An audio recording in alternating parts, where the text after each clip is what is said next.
Debate was the last big chance for the candidates in the race to move the needle in Iowa, because we are just days away from the Iowa caucuses on Monday. The first in the nation nominating contest is more than 300 days, 588 campaign events, and $100 million in the making. But did Iowans and voters from other early nominating states walk away tonight with a deeper understanding or knowledge of each candidate's vision? Or was it just ruffled feathers on display in the Hawkeye state? Well, what do y'all think? Well, that's exactly how I watched it. I watched it thinking, if I were a voter who were still persuadable, was there something I learned tonight that could have persuaded me? If I was a voter who was thinking about staying home, was I persuaded to come out and vote? I did not think there was any additional clarity offered to a voter who might not have their mind made up at this point in the game, because this debate ignored the core dynamic, which is the fact that Donald Trump is trouncing both of these folks. So they clearly showed up thinking, I've got to destroy this single opponent. But to what end? Well, the end was the point. Yeah. The end of this campaign, the end of... Because they both want it to be over? Because they both want it to be over at this point. The Iowa, this trudge through Iowa has been painful for everyone. Why? Because Donald Trump at every turn punked them from the very beginning and throughout. The disrespect he showed them by not showing up, and just the barbs he would throw in and out. So they were shadowboxing the entire time. And when you got to the point where it's just the two of them on the stage, what did we see? We saw literally a mealy-mouthed politician in the first 30 seconds of the opening salvo. DeSantis comes out swinging. Didn't establish a narrative for himself, take that moment to address Iowans in the country, came out swinging. And that's because at this point he knows he's in such a desperate situation, because in a weird way, Trump has forced both of them into this box that they find themselves in, and they're trying to punch drunk themselves out of it, and they can't. And that's the kind of fighting you saw. As a chairman, at a certain point, I would have pulled my candidate off that stage, and I would say, dude, you got to rethink what you're doing here, because this is not, to your point, Alicia, this is not how you're going to make your closing argument. You've got to make that closing argument 5 days out from when voters vote. And they wasted a lot of time. I tweeted arguing about each other. I tweeted out this thing was over 20 minutes in. I just, look, I think, well, first I think two things. One, I think, to Ron DeSantis' credit, words I didn't think I was going to say tonight. He was better in this debate than any other debates I've seen. Bar being low. The bar was on the ground, but he was, in fact, I know, right? But he was better. You really think so? I think he was better than the last couple of debates. I didn't see an awkward smile. He seemed to be a little more comfortable. The debate prep was working.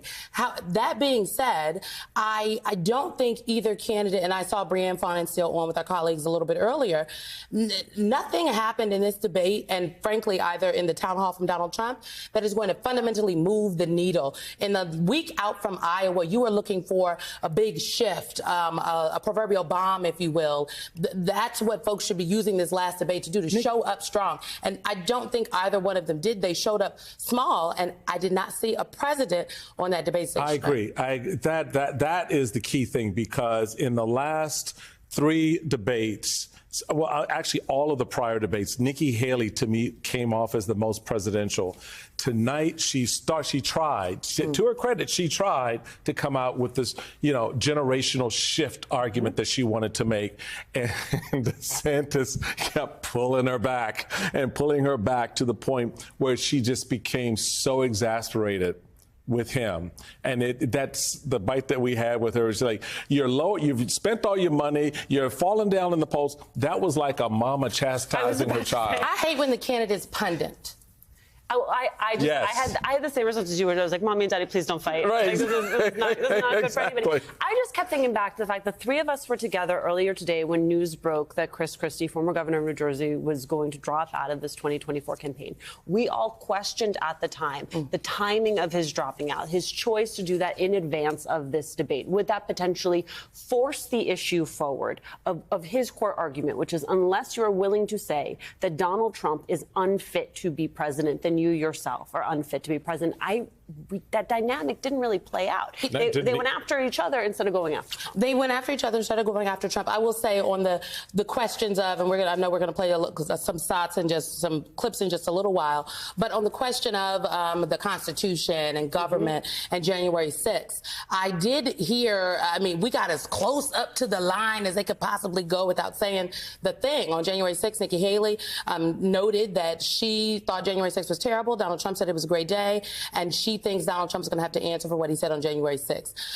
Ron DeSantis said that he believes in the Constitution, and the Constitution, as George Washington said, I will note Ron DeSantis has unceremoniously removed 2 duly elected state's attorneys in Florida who have sued him in court to get their jobs back. Again, I don't know how that squares with the Constitution. So I guess I will also note a lot of the conversation on the stage, we often talk about how Trumpism and the modern day Republican Party apparatus isn't really about policy. Trumpism isn't about policy at all. Right. But the policies do matter, and what he has said matters. And there was a town hall where he said a lot of things, like taking credit for the overturning Roe versus Wade, and really just did it in 6 seconds. But we heard policy, particularly in the debate, on the debate stage, and I also think in that town hall in Iowa from voters, because that is where people are going to make their decisions when they go caucus. But the answers weren't policy-oriented answers. Correct. They were not. Yeah, I mean, I'll let you finish your point, but I just wanted to put a pin on that. They weren't policy-oriented answers, and that's a problem for a lot of those voters you're talking about. I mean, it makes sense. It makes sense to me. Let's bring in somebody who was actually on the ground down there at the debate. I want to bring in our NBC colleague, Ali Vitale. She's joining us live from Des Moines, Iowa. Ali, you heard our takes. What do you think? I mean, closing argument, maybe not. And then we heard a lot of policy questions, but to the chairman's point, not a lot of policy answers. Heavy, except Social Security. Yeah, well, first of all, when Michael Steele said that this is a trudge through Iowa, I felt that in my soul, you guys, because it has truly felt that way.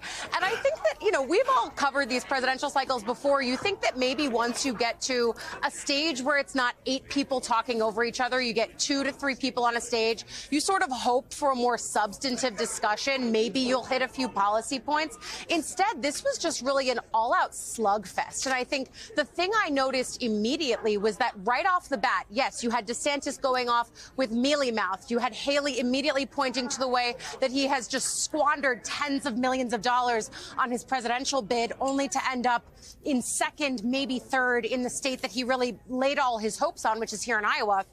It was attacks from the get-go, but the attacks were almost done in buzzwords, because all of these attack ads have already been on the airwaves in places like Iowa, in places like New Hampshire. We've heard all of these different criticisms between the candidates on the stump before.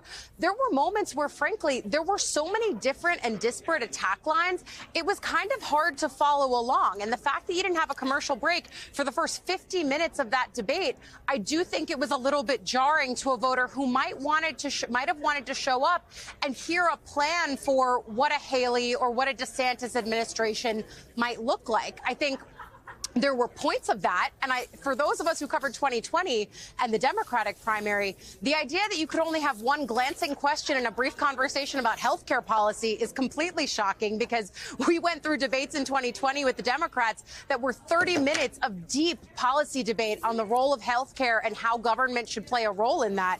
This is just a completely different primary, one that really functions off of national trends, not necessarily the time the candidates spent on the ground in Iowa. And these debate stages are so incomplete in the way that they are structured, simply because Trump has taken himself out of it, and none of the other candidates have seemed to adjust their debate stage strategy to account for the fact that they're not actually going against each other. They're all fighting a phantom who is not on the stage. Well, speaking of that phantom, it would seem to me, Ali Vitale, that the biggest news out of this week was the fact that you had an attorney for the former president of the United States making the argument that a president should be shielded from prosecution, even for doing something like attempting to assassinate a political enemy simply because he was the president of the United States. I don't understand how you don't reckon with that on this debate stage. So to your point about that phantom, it's not just speaking about Donald Trump because he is the front runner, right? It's not just speaking about Donald Trump because he himself is on the debate stage. It's speaking about Donald Trump because his very candidacy challenges our democracy and our rule of law. And it would seem impossible to vie for the presidency of the United States without reckoning with that core reality. And I think that's the point that Chris Christie was making, because the four of us experienced his speech and his dropout together this afternoon. It was clear that that dropout came at that point so that he could, if not be on the stage, then at least steer the conversation in the way that he attempted his entire candidacy. I actually thought that it was a great way to try to get these candidates to engage on the issue of Trump without overtly engaging on Trump himself. This idea that presidents should be immune from everything, immune from being able to be pressed or tried on anything that they did while acting as president. I thought it was a good way to try to get to a place with these candidates where maybe they hadn't considered going before. Because you're right, they continuously tell us, these candidates have a tendency to say that the media only wants to watch them attack the former president. And that's not the goal of these questions, as you guys well know.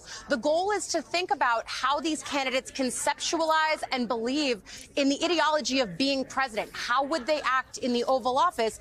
And certainly the ways that Trump tried to bend, but thankfully not break, the norms and traditions of what it means to be an American president, all of those things are key discussion points now in this 2024 election.